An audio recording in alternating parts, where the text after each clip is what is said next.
एक जरा सी बात पर बरसों के याराने गए, ये चलो अच्छा हुआ कुछ लोग पहचाने गए। पहचान में आ गए हैं और हमने भी पहचानी है, हमारे समाज ने भी पहचाना है कौन दुश्मन और कौन दोस्त। ठाकुर समाज देखिए, सियासत में कोई चीज परमानेंट नहीं होती, सियासत बदलते रहती है। 90 की दहाई में लालू जी ने जब राजद को बनाया था तो उस राजद को बनाने में मुसलमानों का भी खून पसीना बहा था।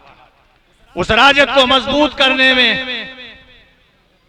जितना लालू जी का कंट्रीब्यूशन था उससे कम शहाबुद्दीन साहब का नहीं था, या उससे कम सीमांचल के गांधी तस्लीमुद्दीन साहब का कम नहीं था।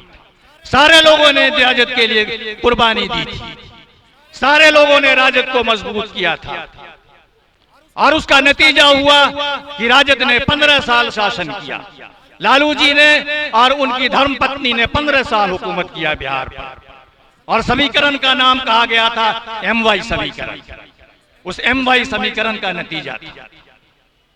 लेकिन जब उनके साहेबजादे ये कहते हैं कि MY समीकरण की जगह पर हम A to Z समीकरण ला रहे हैं, कहते हैं बाप का समीकरण ला रहे हैं, अच्छी बात है, लाओ, खुशी से लाओ। तुमने ऐलान कर दिया तो अच्छा किया, हम भी अब आश्वस्त हो गए। तुमने रास्ते अलग किए तो हमारे लिए भी रास्ते खुल गए, हमारे लिए भी नए रास्ते निकल रहे हैं। जब राणा रंजीत हमारे यहां गए किशनगंज में और उन्होंने कहा कि बैरिस्टर असदुद्दीन ओवैसी साहब की पार्टी का टिकट हमें चाहिए, तो हमें ताज्जुब हुआ, हमें उम्मीद नहीं थी कि बाबू सीताराम सिंह का फर्जंद सुपुत्र हमारी पार्टी से आकर टिकट मांगेगा। लेकिन उन्होंने कहा कि नहीं, हम दृढ़ संकल्प कर आए हैं कि बैरिस्टर साहब की पार्टी से हम इलेक्शन लड़ना चाहते हैं। तो हमारी पार्टी के सारे लोगों ने, अख्तुल ईमान साहब हैं, आदिल हसन हमारे पार्टी के इंपॉर्टेंट मेंबर हैं जो इलेक्शन कैंपेन चला रहे हैं सारे बिहार में, ने मशवरा किया कि क्या किया जाए। तो बैरिस्टर असदुद्दीन ओवैसी साहब से भी मशवरा किया गया और उन्होंने कहा कि आप नया इतिहास बिहार में रचिए, आप नया समीकरण बनाइए, आपको आजादी है इस बात। तो तेजस्वी यादव, तुमने रास्ता अलग किया तो ठीक किया। हम मुसलमान 18% है, तुम्हारी आबादी 14% है। तुमने 14% वालों को 9 टिकट दिया लोकसभा में और 18% वालों को 2 टिकट दिया। हमारे नौजवान बड़े गुस्से में, हमारे नौजवान सारे बिहार के बड़े क्रोधित हैं। बुजुर्गों ने शायद बहुत सी बातों को नहीं समझा है, बुजुर्ग कहीं ना कहीं अभी भी रिवायतों से जुड़े हुए हैं, लेकिन नौजवानों ने कहा कि चलो अच्छा हुआ तुमने हमें आजाद किया, हम तुम्हें भी आजाद करते हैं, हम अपना अलग रास्ता निकालते हैं। और जब राणा रंजीत को हमने टिकट दिया तो हमने कहा, फैसला किया कि बिहार में एक नया समीकरण बनेगा और नया समीकरण आएगा।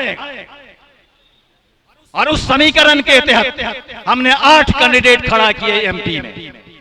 हमने राजपूत को टिकट दिया, हमने भूमिहार को टिकट दिया, हमने दलित भाई को टिकट दिया, हमने अति पिछड़ा बेटी को टिकट दिया काराकाट से, और हमने बक्सर में जादव भाई को भी, लल्लन यादव को भी हमने सपोर्ट किया। हमने कहा उसको भी जिताओ वहां से बक्सर। तो सारी बिरादरियों, सारे धर्म के लोगों को हमने इकट्ठा किया।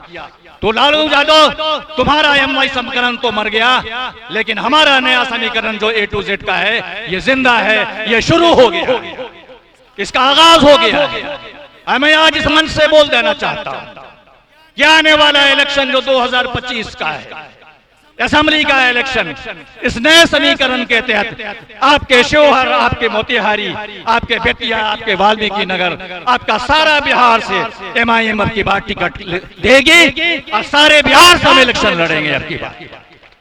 अब भूल जाओ तुम अपने पुराने, वो तो वो कौन सी बात है ना एक जरा सी बात पर बरसों के याराने गए, ये चलो अच्छा हुआ कुछ लोग पहचाने गए।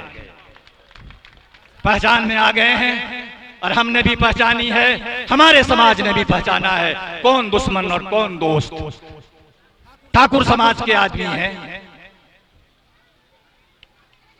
ठाकुर समाज से हमारा पुराना रिश्ता रहा है, सदियों से रिश्ता रहा है। और मैं जहानाबाद से आता हूं, मेरे बगल का जिला औरंगाबाद, सत्येंद्र नारायण सिंह का, छोटे सरकार छोटे बाबू साहब का, कहते हैं मुसलमानों ने बराबर साथ किया उनका, हम बराबर साथ मिलजुल कर इलेक्शन लड़े और हमने एक दूसरे को कामयाब किया। वहां आज के आज शिवहर के अंदर भी ये नया समीकरण बन रहा है। इस समीकरण में बहुत बड़ी बात हो रही है। आज ठाकुर समाज का कैंडिडेट आपके सामने है, आपका बेटा है, आपका मुकामी है, आपका घर का आदमी है, बाकी दूसरे लोग सब बाहर से आए। जितने समाज को, जितने शिवहर को राणा रंजीत समझते हैं, उतने बाहर वाले नहीं समझते।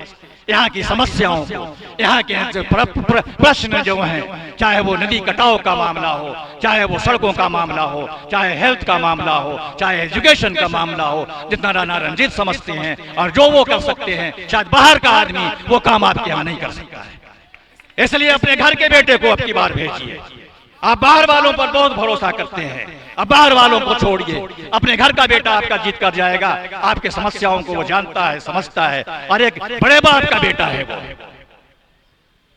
बाबू साहब को सारे बिहार में जब हम लोग नौजवान थे तो जानते थे, उनकी बिहार में तूती बोलती थी और सब लोग जानते थे कि एक पुराने पुरोधा हैं, वो समाजवादी पार्टी के वो संस्थापक लोगों में से थे। तो उनको आप वोट दें। इस बार राणा रंजीत का मौका है। मुसलमानों के पास जब मैं गया और लोगों से बात किया तो नौजवानों में बड़ा जोश खरोश मैं देख रहा हूं।